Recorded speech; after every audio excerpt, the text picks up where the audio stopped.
Welcome to Unsung Heroes with Johnny, Daniel, James, and Sam.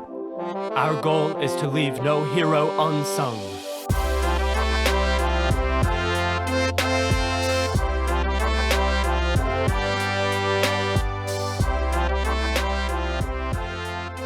Welcome to the Unsung Heroes podcast. I'm Johnny, and I'm joined here with some friends. We have James. I'm back. We have Samuel. I'm still here. And we have Daniel. Merhaba. Hey. Ooh. Have I already done the Turkish? You know, I don't know, but it's fitting Well, considering you did say shalom, so. Wow. It's fitting Wow. considering I'm talking about a Byzantine today. Oh, wow. Ooh, I was going to say, is this a Roman yeah. person because of the name, but... Yes, he is indeed. Yep. Ooh. So welcome back to our listeners, and welcome back especially to James here, Hey, dude. hey. Yeah, I have some notes about last episode. Yeah, That's great. we were joking about giving you the opportunity, so let's just move Yeah. on. Let's set aside the first 10 minutes of this podcast, and I'm gonna. Yeah. Yeah, that was funny. Yeah, No, so, I enjoyed the last one. I missed it for sure. I was out of town, but definitely liked listening to it on Monday when it came out. So that was cool. Yeah. Well, we're glad to have you back, and in honor of you being back, we are giving you the floor. Has nothing at all to do with our general order of things. It's just the fact that It's because you're back. Just take the privilege. well, I will take the privilege that is my right to present. Okay. Today. Let's not get ahead of ourselves. Okay. All right. So who are you going to be telling us about today? Yeah, so we're going to be talking about Flavius Belisarius, who is again, two historians and those familiar with Byzantine history, or I'll call Eastern Roman history. He'll be a very familiar figure. He was one of the greatest generals of that, or of his day, and he lived during the reign of Justinian the Great, but relatively unknown by most people. And of course, one of our criteria for unsung heroes are people who, while they might have been well known and well respected and very well praised in their time, definitely kind of faded from the general imagination. And I think Flavius belongs among the great heroes of our kind of historical conception of Roman generals, you know, among people like Caesar and Augustus and, even Aurelian and kind of these people we know more about. I think that he's often overshadowed in that sense. So Yeah. I'm excited. And plus, I also wanted to do something that was old. I like old historical stuff. My kind of realm of where I'm hoping to develop more expertise, at least, is definitely Eastern Mediterranean in the kind of 1st century. So this is definitely out of my normal realm of stuff I'm familiar with and more comfortable with. So I'm excited to learn some more for sure. So Wow. So gonna be fun. he's so Flavius Belisarius, is that the pronunciation? yeah, definitely got that good Roman name. So yeah, So he's which empire is this? yeah. So as a kind of a brief sneak peek, if you will, he is considered the greatest general of the Byzantine, or again, maybe I'll call it Eastern Roman Empire. Under Justinian the First, he lived from 505 to 565 AD, and he did a lot of things. And unfortunately, time will not permit me to really go into detail. I could spend 2 or 3 hours on this guy. He did so much, but he basically Tune in to Unsung Heroes After Hours. Yeah. For detailed description. Dude, I would be so down for that, honestly. But yeah, so again, there's so much he did, and there's so much context here. I really am going to feel a lot about skipping over so much of his life, but I'm just going to kind of hit the highlights, and that way it'll give you guys a taste of who he is, and I'll let our listeners perhaps get inspired to look more into his life a little bit, because he's got a And fascinating we all story. know what happened to the Byzantines. Yes. Do we? Daniel says in we? a foreboding voice. Daniel was told from a young lad what happened to the Byzantines. It was his bedtime story. Really unfortunate how those Byzantines went down. Oh my gosh. I Oh, love it. man. Yeah, for those of you who do not know, Daniel is Turkish, which means he is a descendant of the Ottomans, who were the ones who took most of the Byzantine territory, and they also ended up sacking Constantinople in 1453. Hey. Which, again, depending on your side, was either the greatest or worst day in history. So, Most of us here would say worst, but you know. Whoa. guys. Daniel's like, "That's fake, wrong." That's wrong. Wow, the great schism of the Unsung Heroes podcast. I start like a very Ottoman-centric one by myself after this. We have a little civil war between the podcasts. Oh my goodness. I'm not trying to cause a rift, Daniel. I have it's- great respect for the Ottomans. Thank you. Awesome. Well, if you guys are ready, I'll go ahead and get into it. Let's do it. All right. Alrighty. So, let us bring ourselves and our imaginations with the dramatic music in the background into the 6th century in 505 AD. A little lad from Illyria, or possibly, we're not necessarily sure, named Flavius Belisarius was born to ordinary, rather poor parents. Not a man of noble birth, but I think he was from pretty good stock. Interestingly enough, from what I know of Roman history, there were quite a few amazing figures, generals, and emperors who were born in Illyria. Or again, he might not have been born in Illyria, but somewhere in Germania, kind of a province in Rome. And Illyria specifically is kind of the modern day Balkans region, if that makes any sense. So his first language actually wasn't Latin. I mean, he kind of grew up speaking, he's kind of, bilingual, if you will, but growing up, he also spoke Thracian. So that comes into play a little bit later in his life. But so clearly, he's born in the Eastern Roman Empire. The Western Roman Empire at this point has pretty much collapsed in its entirety, at least as we understand it. And the Eastern Roman Empire is still going pretty strong. Of course, it's fluctuating a lot. It's ceded a lot of territory to either the Sasanian Persians in the east or Germanic tribes and other people groups in the west. So at this point, there's been a lot of change in the empire. Of course, the empire is also almost entirely Christian, minus a quick little stint with Julian the Apostate. You pretty much have a Christian empire at this point. So that'll also come into play in some of the politics of the time as well. But again, we talked about how he's born in Illyria, and we don't really know much about his childhood. Of course, our records of history in general are much less complete than we'd like. But the first record we have of Belisarius is when he was enlisted in the army under the Emperor Justin I, who lived from 518 or reigned from 518 to 527. Now, again, remember to distinguish between Justin I and Justinian I. Justin I is the predecessor to Justinian, and Justinian's kind of the big dog of the Byzantine Empire. He is like he called Justinian the Great. He's kind of the one who took back tons of territory, and he obviously, is, according to our stories we'll hear today, he did this through the command of Belisarius. So the first record, though, we have of Belisarius is he was enlisted in the army under Justin I, and very early on, even as an older teenager, he became one of the personal bodyguards of Justin. And he was noticed by Justin and was considered by his compatriots as a very highly capable and effective military leader, and just an all-around pretty outstanding guy. He was known to have impeccable manners, honorable person, didn't have a stuck-up attitude about him, and he was loyal to a fault. And those characteristics really set him above his fellow soldiers. And so later on in his career, Justin I, again, this is the previous emperor, allowed Belisarius to form an elite bodyguard. It was a heavy cavalry unit, which was outfitted and trained in a manner similar to their Hunnic and Gothic enemies. So they'd use composite bows from horseback. They had lances and swords. And so he kind of formed this really elite bodyguard cavalry unit and was given command over it. And then soon he was kind of thrust into the fighting and given some joint commands with several other leaders in his early career, fighting on Rome's eastern front with their mortal enemy, who they were always fighting with, the Sassanids. I know there are various pronunciations of that term, so I'm just going to stick with that one for now. But I like Sassanids. yeah, I've heard I've heard any kind of pronunciation you can think of. But basically, this was one of the Persian dynasties, essentially. So after the Parthians kind of collapsed and they were kind of the enemies of Rome before this period, then the new, kind of dynasty that rose up were the Sassanids. So they were always fighting with Rome, and they were constantly bickering over Mesopotamia, regions in the Caucasus, and just, various border towns and disputes that were always being ceded and gained back.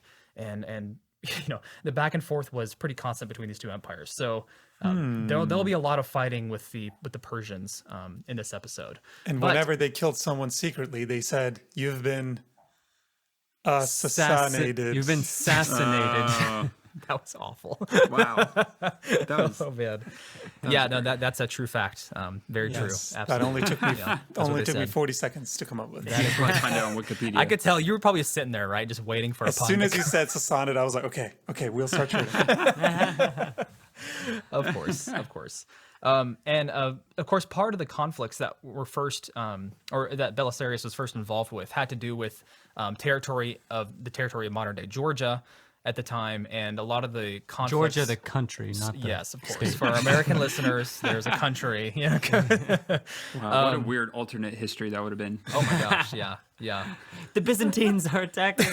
They're attacking Georgia, going into Atlanta. It's in Savannah. Who now?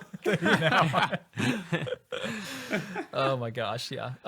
So the Persians were Zoroastrian, and so they were trying to forcibly convert peoples from Christianity to Zoroastrianism at this And time. what's Zoroastrianism, James, for our viewers? In short, it's another monotheistic religion that originated from Persia. I'm not going to go into more detail than that because we don't have time. But yes, it was the religion of the Persian Empire essentially during this time period. So eventually, a bunch of conflicts arise, and Belisarius' first battle as a co-commander was actually a failed one. As you'll kind of notice, Belisarius' early career especially, he had a definite mixed bag of results. I wouldn't really say that he was the kind of general maybe like Admiral Yi, who just never lost. As a matter of fact, I think one of the cool things about Belisarius is that even though he lost and he wasn't always successful, he continually learned from his mistakes, and that made him an extremely competent commander. So we see that his first battle, he lost as a co-commander, but he was known even after that battle as being really effective in doing lightning strike raids against the Persians. So even though he lost his first battle, his escapades afterwards were recognized by the court, and he was considered pretty highly for his effectiveness in that regard. He also fought in several more battles in his wars with the Persians with some mixed results, but he ended up being promoted to higher positions of authority. And from this, we can surmise, obviously, that he was not really considered part of the problem. You know, sometimes battles are lost for a variety of reasons, and not all the time is the responsibility of a loss placed upon the leader alone. And so clearly the authorities over Belisarius did not consider the losses his fault. So he was still rising up the ranks after his time. And eventually Justin dies, and his successor, Justinian I, places Belisarius in command of the Roman army during the Iberian War. And again, I'm not going to get into all the details of this war. We have too much stuff to cover. But in a famous battle called the Battle of Dara in 530, Belisarius wins an incredible victory against the Persians, even though he's highly outnumbered. And the battle's pretty incredible. He was being sieged at Dara, but instead of deciding to be sieged, he comes out to meet the Persians on the field. He digs these trenches to utilize his cavalry to maneuver around them in order to pin the Persians in. And he does pretty incredible flanking maneuvers, again, that are very complicated and we don't have time to get into. But essentially, he beats the Persian king Kavad I, which was a huge victory and brought him a lot of fame and notoriety in Constantinople. That's so funny. He's like, oh, you want to siege me? Nah, man, I'm coming out and I'm sieging you. Yeah.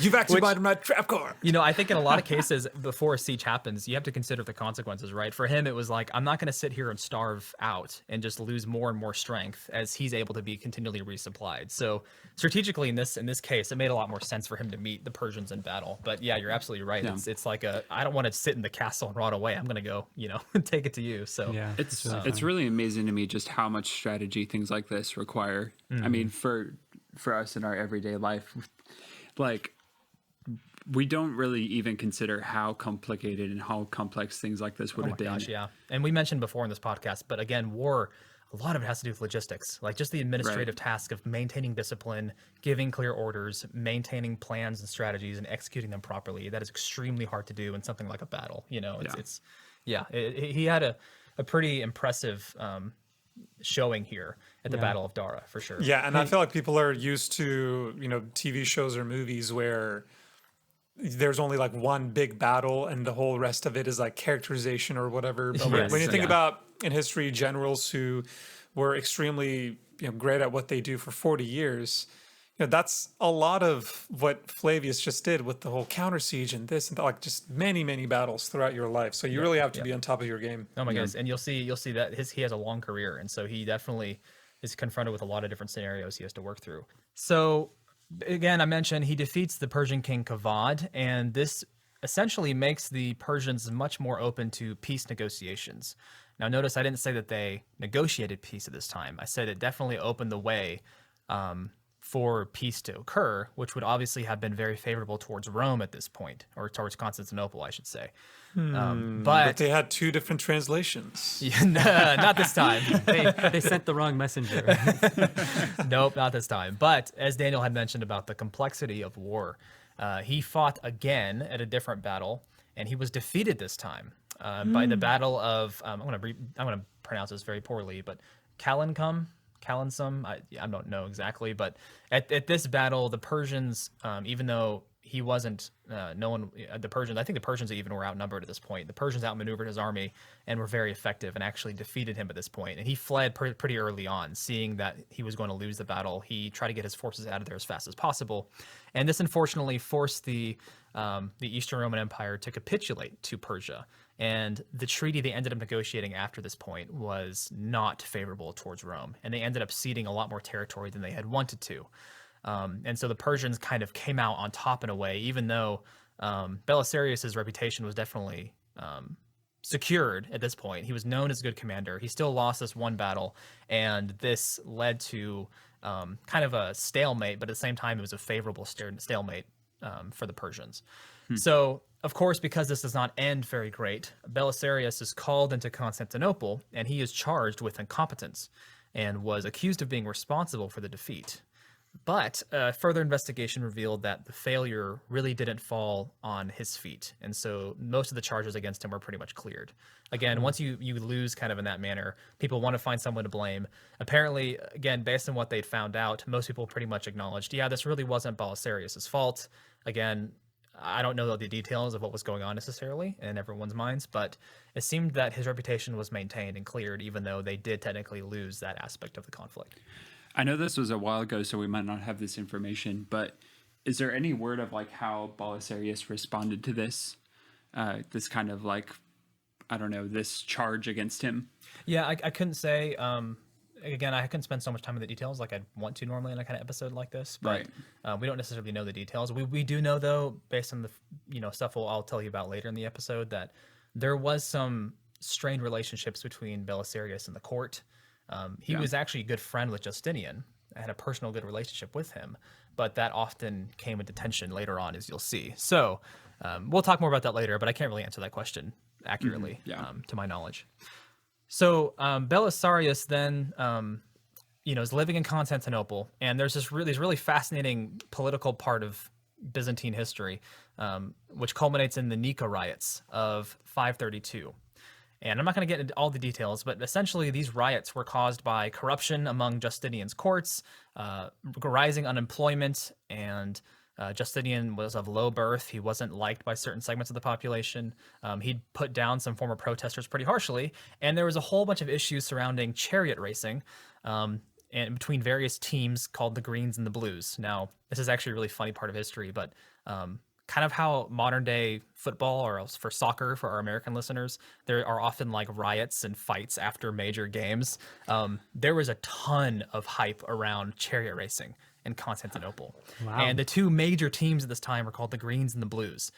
Justinian was a blue, but at one point there was this big fiasco with some chariot racers from the Greens and the Blues being ordered to be executed by Justinian. The people did not like that, and so instead he said, I'll put them in prison instead. They still weren't happy, so this big revolt happened, and thousands of people died in the city. But Belisarius was called by Justinian to put down this revolt. And again, it was a massively bloody affair, not something that's really great it's not a good look for anybody on either side of this conflict, basically. But wait, so they were rioting because of the chariot races? Well, I'd rather, I'd prefer to say the chariot races were the powder keg that was lit and thrown into the massive pile of gunpowder that had already been building up. You know what I mean? Like it was the spark that lit the flame. It really was kind of what pushed a lot of people over the edge. And again, people in America take their football very seriously. People in Constantinople took their chariot racing very seriously. I mean, it was way more than even today we do with sports. It was a big deal. So interesting. Yeah. Mm-hmm. Wow. You just wouldn't expect that, of like, like when you think about sports, you just think of that as such a modern thing, like a modern devotion that we have. No, but it was certainly followed and enjoyed with fervor by the people of Constantinople. So Belisarius is called to put down this revolt, and unfortunately ends in the slaughter of thousands of people. And I wouldn't really say there's good guys on either side of this situation. But at the end of the day, he does restore order, and by doing so, proves his loyalty to Justinian in a lot of ways. So that was kind of a major event that continued to seal Belisarius' reputation, especially for Justinian, as a really competent general who was loyal and was deserving of the command and the responsibility that he had been given previously. So I want to move on and talk about his next campaign, which was the Vandal campaign in northern Africa. So I don't know if you guys remember your Roman history or geography very well, and listeners as well, but the Roman Empire... I never learned it. You're teaching us for the first time. Wow, you never listened to my Ethiopian episode. Yeah. I wasn't even here for that. I don't know what you're talking about. We had an episode on the geography of the Roman world. What are you talking about? But yeah, the Roman Empire, at its height, it controlled almost all of northern Africa. I mean, this whole strip all the way from the Strait of Gibraltar all the way through up into Israel and Palestine. I mean, they controlled that whole area, including northern Egypt as well. So that territory used to belong to Rome. When the Roman Empire was split, long story short, the Western Roman Empire fell, and Vandal tribes came in and settled and conquered and overthrew a bunch of that region, particularly in the west. So at this point, I think the Byzantines still owned Egypt and some of those more eastern regions of northern Africa, but they definitely did not own places like Carthage and some of those western regions. And they hadn't owned those areas in a while. And there's a bunch of political reasons why Justinian wanted Belisarius to lead the campaign to retake North Africa. Some of them being financial, some of them being just for territory. But one of the reasons that historians think led to this conquest was because the Vandals at this time were Arian Christians. I'm not going to get into Christology right now, but for those who do not know, Arianism is a form of Christianity at this time. It was a debate among Christians as to the divine nature of Jesus Christ. So Arians held that Christ was not fully divine, but he was similar to divine, whereas Nicene Christians who held to the Nicene Creed believed that Jesus was, both fully God and fully man, in his dual nature, in one hypostatic union. That's a complicated word, not really necessary to get into right now, but there was a big Christological controversy between these two groups of Christians, and the Vandals were Arian, and most of the Eastern Roman Empire, they were all Nicene. And so the Vandals at this point, a lot of the Arian Christians had been heavily persecuting the Nicene Christians.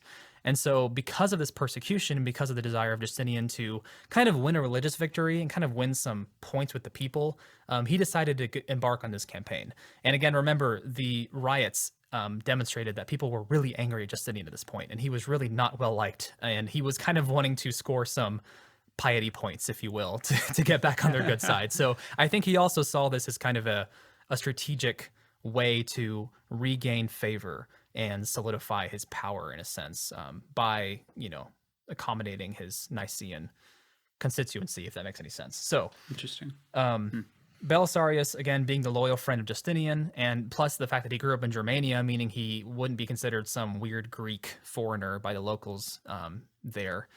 He was assigned control of the army, and he took 5,000 cavalry and 10,000 infantry with him, including he had a bunch of, this is not the only thing he had a bunch of people coming with the army. He had a navy as well, and he had some, Hun mercenaries, for example, but they all, got together, sailed out from Constantinople.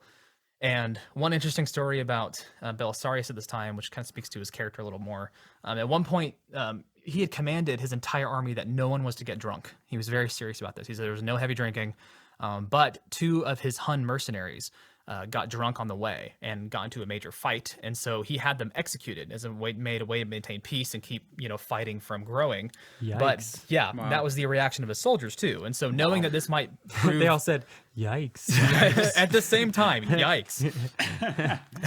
So yeah, knowing that this might be a bad thing for his reputation, he gave a really rousing speech, according to the history books, and those soldiers all went, "Yikes!" Yeah, this kind of maintained his good reputation, though. They kind of saw he gave a really good speech apparently, and convince them like, hey, this was necessary. This is the goal. We have to keep focused right now. There's some consequences to what's going to happen. They're Again, like, yeah, he's right. This was necessary. Did they get executed then? right, Man, right. Speech 100, dude. Yeah, so I think it's probably softened the blow a little bit and being able to justify what he did. And so that again, it shows you how charismatic he was in a lot of ways. But anyway, we're going to cut a lot of this short, but they end up first sailing to Sicily. They lost almost all their food and water at this point. It's spoiled because of the weather. They stopped in Sicily to gather intel and resupply, and from there he eventually decides to set out with his army to northern Africa. Now you have to remember, Justinian initially kind of wanted him to put down some revolts, kind of reestablish some control for the Eastern Roman Empire. He wasn't necessarily saying, go and conquer the entire region. He's going to leave it up to Belisarius to decide. Don't do that, but it would be great if you did. Right. And also consider the fact that letters took several weeks, if not more, to get back to Constantinople. So it's, Justinian had to put a lot of faith and trust in Belisarius to make his own decisions as was required. So he ends up deciding to defeat the Vandals in northern Africa. And so he lands near Carthage with his army. He has 2 incredible victories against the Vandal king, and he defeats their entire force within months, takes Carthage, takes various, almost the entire portion that he was trying to get out to and more of that territory. And he comes back to Constantinople as a hero. I mean, he did so really in a pretty honorable way. He maintained incredible discipline over his troops, and people even said that as he was going through villages and cities along the coast, he would refuse to allow his men to pillage and rape and destroy everything they went by. So he kept pretty much everyone he came in contact with safe, and was known as a pretty righteous and kind conqueror, all things considered. So that gave him a lot of favor with the people. That's really and funny. that kind of spread his renown in a lot of ways. It's like, wow, he conquered us and he didn't pillage and rape us? Yeah, really. No, I love this guy. Honestly, it sounds so crazy to our ears today, but that really was kind of the norm, in Wasn't ancient Carthage warfare. salted over? That was way before. Yeah, it was occupied, after that, way after. But, So the salt has passed away. The salt is not salty anymore. there's some kind of metaphor we can draw from that, I'm sure. I'm sure they were still a little salty. But There was still salt. Oh man! And again, I could spend a whole hour on this campaign itself. It's fascinating and much more complicated than I'm making it out to be. But we'll kind of pass over. We'll this leave that for the James after hours. Yeah, the after show. Yeah. So anyway, in 535, he's back in Constantinople. He's being allotted a hero. And if you guys know your Roman history, one of the constant struggles in the Roman Empire was this tension between powerful, charismatic generals and emperors. And often the most effective emperors were one and the same. They were powerful emperors because they were powerful military leaders, because they had the army's backing.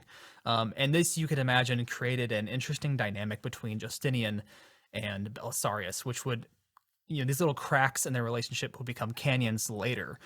Because if you can probably tell, Belisarius was like the hero of the Byzantines at this point. This sounds right? exactly like Stalin and Zhukov. Yeah, right. I mean, it's the tale as old as time, really. You have the jealous ruler who feels his authority, being taken from him. Yeah. So, tale as old as time. The emperor and the military leader. that's a beautiful Disney reference. Yeah. That was great. Oh man. I just imagine them dancing together in a ballroom.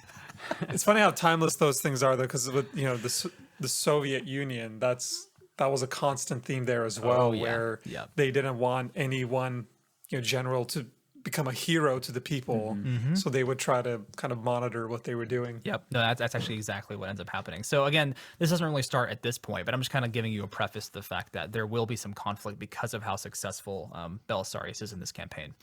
And so what happens is in 535, Justinian, seeing how effective he is, and because of some uprisings that happened in Italy, he commands Belisarius to retake Italy, which was really amazing because it had been under the rule of the Ostrogoths for quite a while. And again, Ostrogoths? yes, I think that means Eastern Goths or Western Goths. I forgot which one. Again, it's a very loose term that historians and anthropologists debate all the time. But yes, the Goths essentially commanded Italy. Now, before this time, it wasn't underneath Roman control, but they would kind of pay tribute to Rome, if you will. So the Gothic leaders, the Germanic leaders around the area, they would still kind of pay tribute to Constantinople at this time. But there was a big revolt that happened, and the total region became unstable. And so Justinian sees a possible symbolic victory here. Now, I would like to remind you guys that we often think of Rome as like the most important city ever, and it's like this big deal. And when Rome fell, it was the end of society as we know it. Well, in reality, the Western Roman Empire, by the time Rome was sacked for the first time, it wasn't even really that important of a city. Interestingly enough, the capital had actually moved, and it moved a couple of times in the Western Roman Empire to different places that were more strategic. And so Rome was kind of a bloated, known as kind of a hedonistic, over encumbered city that really only had symbolic value, because I think it was by Diocletian's time.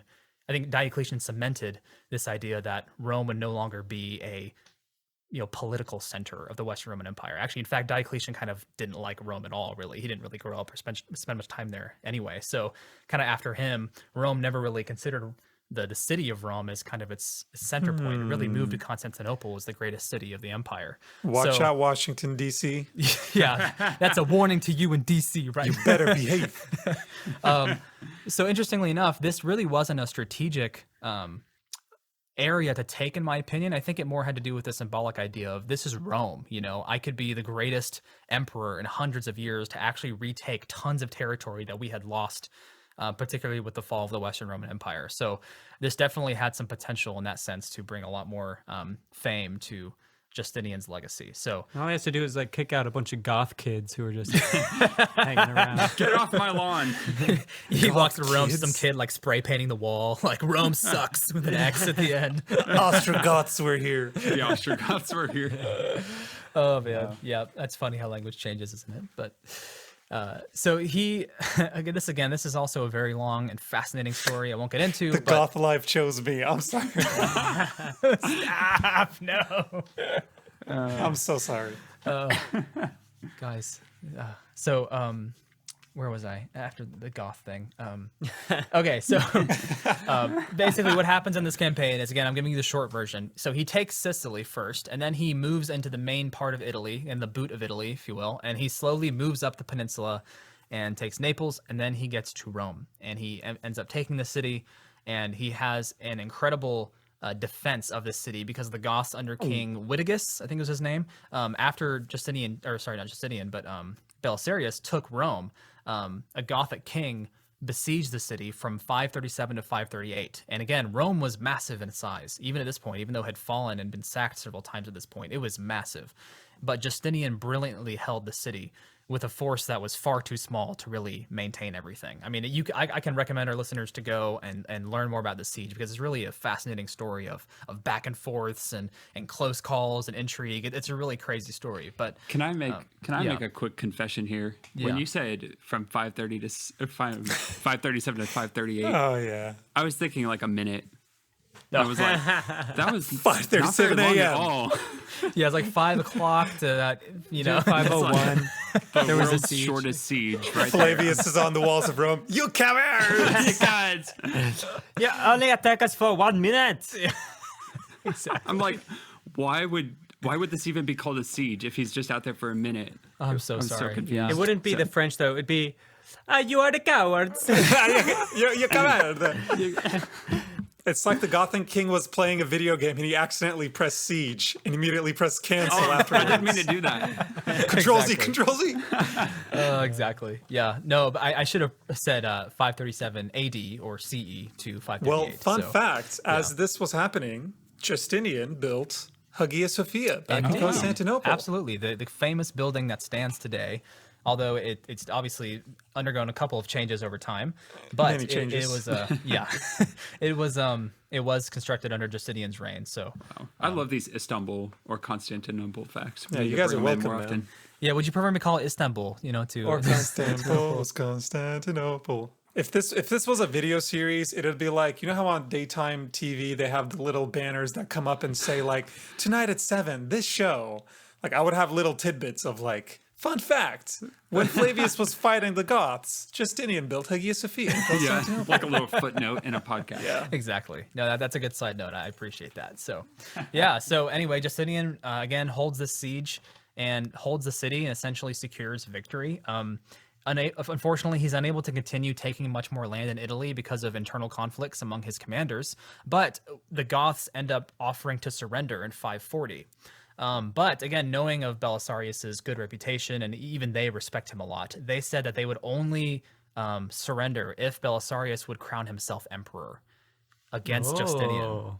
So again, dude, mind games. Getting spicy. this is an interesting dynamic because Belisarius, in my opinion, because of just his reputation and how incredibly competent he was, and I'm sure how loyal his troops were and how much they respected him, there were many generals throughout Roman history who ended up doing this thing. They would proclaim themselves emperor, go into Rome, try to take control. I mean, this happened tons of times, and it was often successful, oftentimes wasn't. I mean, I could, Vespasian, there's the year of the 4 emperors, there's the year of the 5 emperors. I mean, there's so many times in Roman history where the army kind of gets behind a guy, says, hey, maybe you should be emperor. Yeah, and then we'll kind of support you. And then he gets a lot of excitement going, and then he goes and fights, and, whatever might happen. So you could see why this itself would be not only compelling to Belisarius, but it also would make a lot of people back in Constantinople very fearful or suspicious, particularly Justinian at this point, had he heard about this happening. So what ends up happening, though, is Belisarius agrees to this.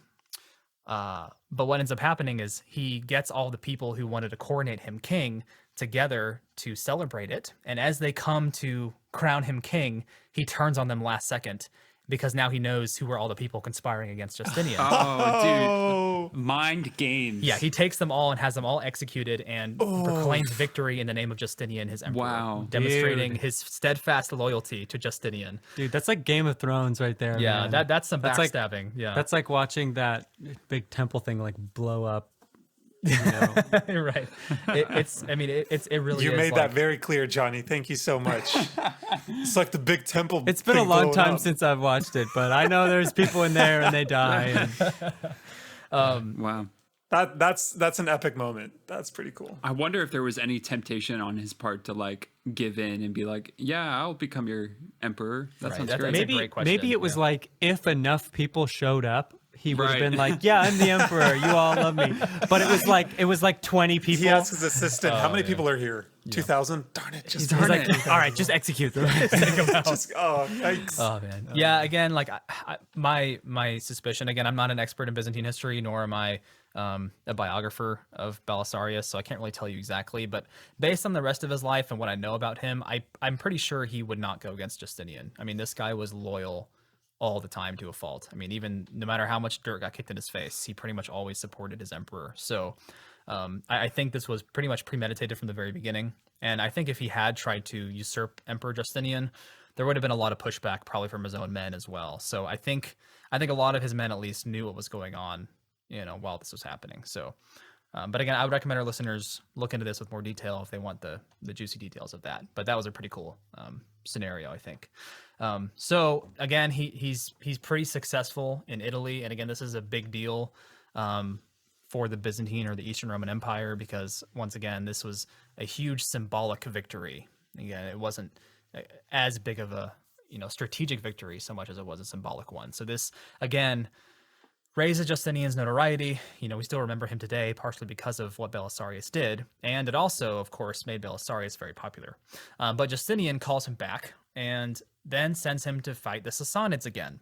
So, he's had some mixed results in the past, some very good, some not so good, but he's sent out to fight once again. But this time he has a lot of troubles with his forces and his troops who are quite incompetent at various points. And he, again, is unable to have much success. And unfortunately, he was wrongly charged with disloyalty and was brought back accused to Constantinople. But it was only because of Theodora, who's Justinian's wife, who was friends with his wife, Belisarius' wife, Antonia.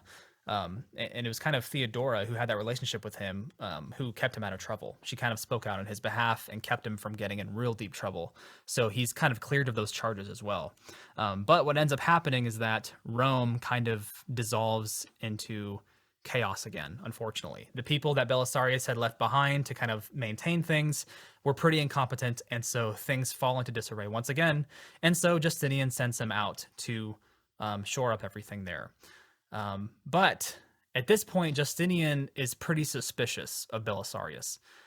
He's beginning to grow cautious around him. He's not as likely to just give him his unwielding support. He worries of possible disloyalty on his part. So when Belisarius goes back to Rome, Justinian does not really back him up. He doesn't send reinforcements or resupply him enough. He basically does everything he can to make sure that Belisarius doesn't really succeed, to be frankly honest. So he had some success, and he even took and held Rome again for a short while, but he didn't hold it for very long, and he was forced to return to Constantinople. And the sad thing is that we know that Justinian was holding back because a later general, after Belisarius was recalled, was appointed to take back Rome, and he was given a lot more support by Justinian, and he actually ended up being successful because of it. See, I don't know. I don't feel like that makes any sense on Justinian's part. Like, if the guy has already proven himself by, like, literally turning in all the people who are going to betray him, I don't know. Yeah, you know, I think part of that, I think he might have had some of the same questions you did, Samuel. Like, I wonder if he did that last minute to make it look like he was loyal. Or I think also part of what happened in Persia, again, I need to look back into this in more detail, but I think part of what happened in Persia, a lot of those accusations, while they might have been untrue, the only reason he kind of got a pass from those was because of Theodora. And I think that there were a lot of things said and a lot of things reported about him that might have led Justinian to have some suspicions there. Again, I'm not going to say that with absolute certainty until I look it up again for you, but yeah, that's a good point. So. Yeah, I think if you listen to the History of Rome podcast, you'll realize the insane amount of like doubt that every single emperor had, and just the paranoia of anyone and everyone around me, including my family, is trying to kill me to take my throne. So even if, you know, Flavius is pretty clearly shown himself as loyal, you know, Justinian's still and I'm sure that's like one of those things that if I mean, of course, we're not anywhere near that type of position. And so, like, yeah, the level of suspicion we would never really understand. But it is still interesting to look back on it in hindsight and be like, well, he kind of proved himself, but... And I would even say, I would even say it's not really unjustified paranoia.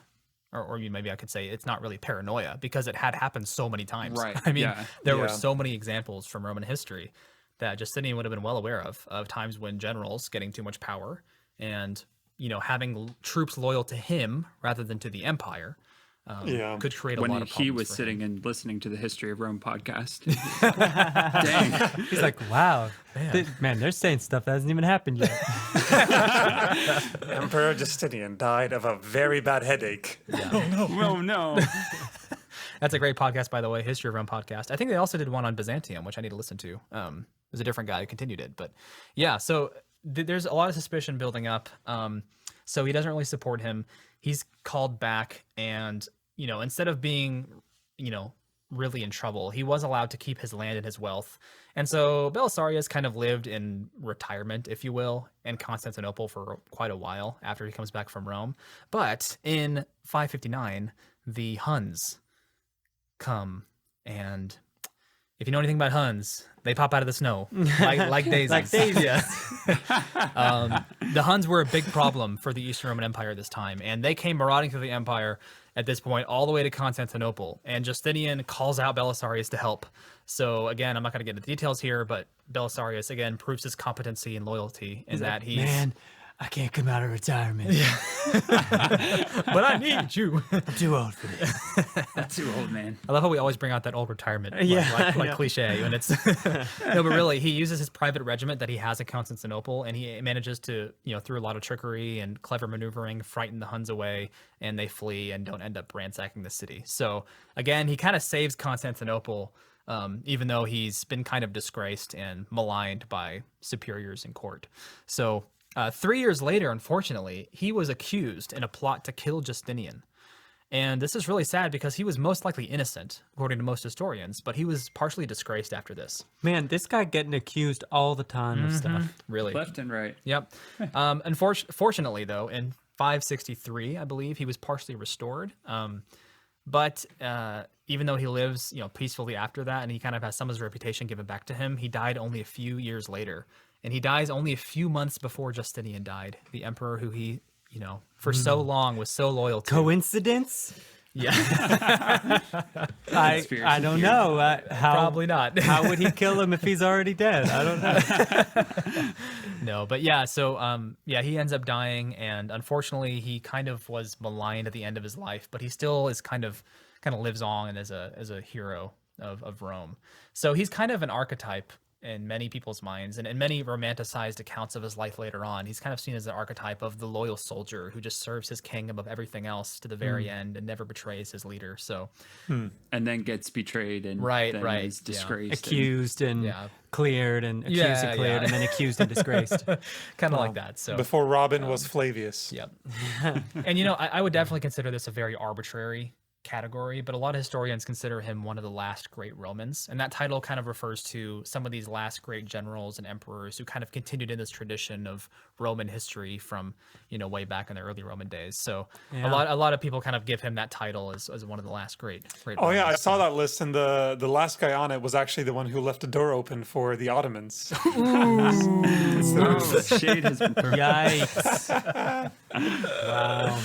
That was a good one, Daniel. That was a good one. Wow. Yep. Oh, I wish one of you had direct Roman descent. I would just get on your case all the time. But Jeez. All of our Greek Orthodox Trying to start a listeners, race war over here. all of our Greek Orthodox listeners are super upset by I this need right somebody now. to attack. Oh, that's great. Wow. Well, thanks, James. That's really cool. Yeah, again, Yeah. that's the very truncated summary of his life, but I hope you guys got a little taste of kind of his legacy. My favorite was the whole thing where he's getting sieged, but then he's like, "Nah, I'm not going to be sieged." So he comes out and Takes him on. pretty much sieges them instead. And he was I'll pretty siege you pretty back. highly outnumbered. the Persians are like, "You're not supposed to do that." It's like a reverse card. Yeah. All right, well, we are going to sing a song now about Flavius Belisarius, and I'm sure that there's going to be a lot of things that rhyme with Belisarius that we can sing. This is going to be fun. I'm going to whip out my dombra, which a dombra is a two-stringed lute-like instrument from Kazakhstan. So this will be very more Hunnic than Roman, probably. Which is weird because he fought the Huns. We're paying tribute to Flavius. It's like the Huns are paying tribute to him. Huns. Like, Right, you right. defeated us. Here is a song in your honor or something. Right. Okay, let me, so let's see if we can figure this out real quick. All right, James, so why don't you go ahead and take it away on that dombra over there, bro? All right, this should be interesting. So here we have a dombra song about a Byzantine general. All right. because that works.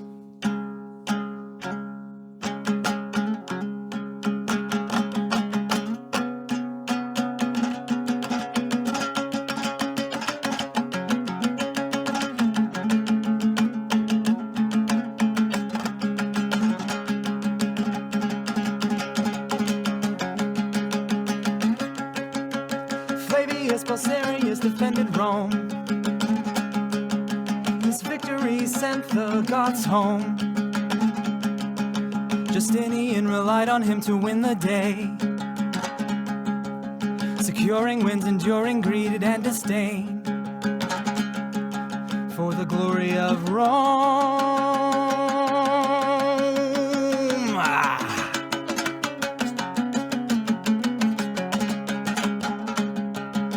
Sending them to the tomb.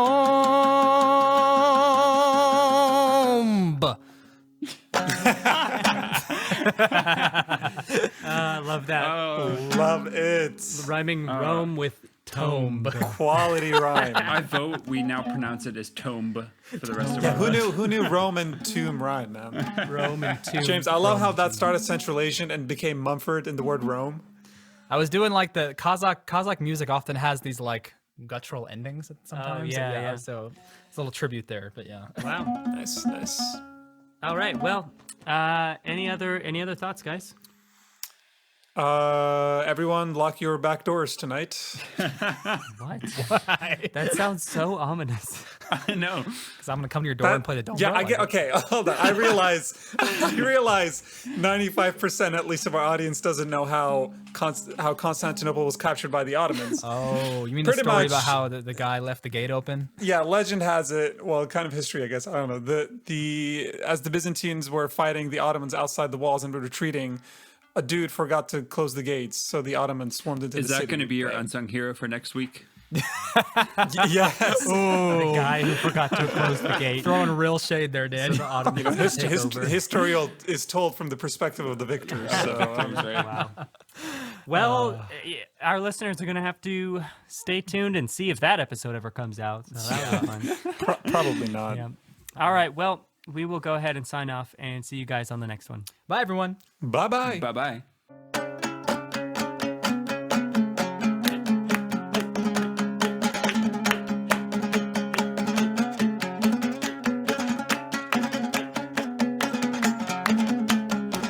Men burada Jack bulmaydı.